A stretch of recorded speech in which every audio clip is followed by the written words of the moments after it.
This comes from a study, it has to do with decision making, that looked at triathletes. Again, I do a lot of work in sport. Right? Now that might look a little confusing to you, so let me help you out here. If you look at the bottom line, you'll see passive, active, and proactive. All right? Those are thoughts. All right? Passive thoughts would be like, for example, you're sitting in this room and you notice things like, that's a beautiful chandelier. All right?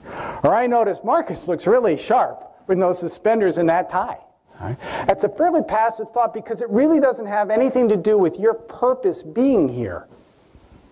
Now, if you look and saw Kendall sitting there and say, you know, Kendall just had an interesting project that I'd like to talk to him about. That's an active thought. All right? He's here, you're here, and there's something you've got in presence. All right? Or there's some people at your table you don't know. So actively, maybe I should find out what he or she does. All right? That's an active thought. For the athletes who are in the triathlon, they would think things like, what's my heart rate going? Because if it's going too fast, I'm not going to be able to finish the race. What's my mileage currently?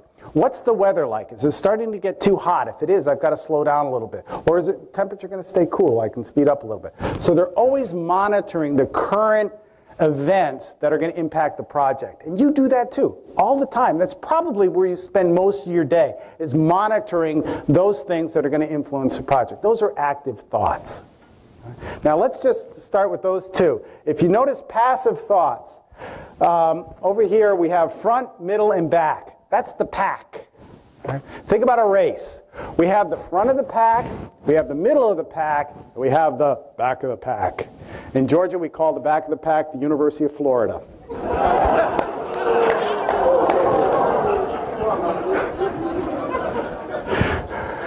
You know, someday I fear I'm going to be in Gainesville and make that comment. All right.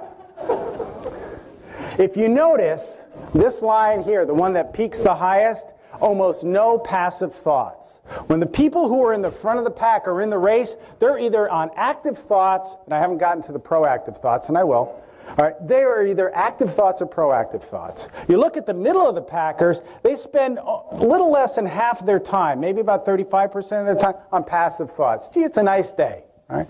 That's a very good-looking person running by me. All right? All right. Now you look at the back of the packers, all right, and they spend almost half their time in these passive thoughts, basically daydreaming, all right? Not really aware of what's going on. Now, look at the active thoughts. The front of the packers are thinking about that all the time, constantly monitoring the situation. This is what gives your job such a challenge, isn't it? You're constantly doing that. Where are we? And what do we need to do? The what do we need to do is the proactive. And you notice the back of the packers hardly ever have a proactive thought. That's the thought about what's happening now and how can I use it to affect the future.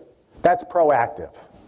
And when you're on a project and you look at what's going on now and you say, how can I use these people next week, 2 weeks, 3 weeks from now that is really going to make a difference in this project? What do I need to do today that will influence the future? For people who are competing in triathletes, it's like, okay, here's my resting heart rate. All right, it's not too bad. I know I'm going to have enough energy when there's only a mile left in the race to really kick it in. That's a proactive thought. Okay? And again, you notice the biggest proportion is the thinking, is the front of the packers think strategically. And as a project manager, when you do that, when you're looking into the future, thinking about how you could use today, that is one way to turn the ordinary into the extraordinary. Because the future is going to happen. How much control you have over it depends on how you think about it.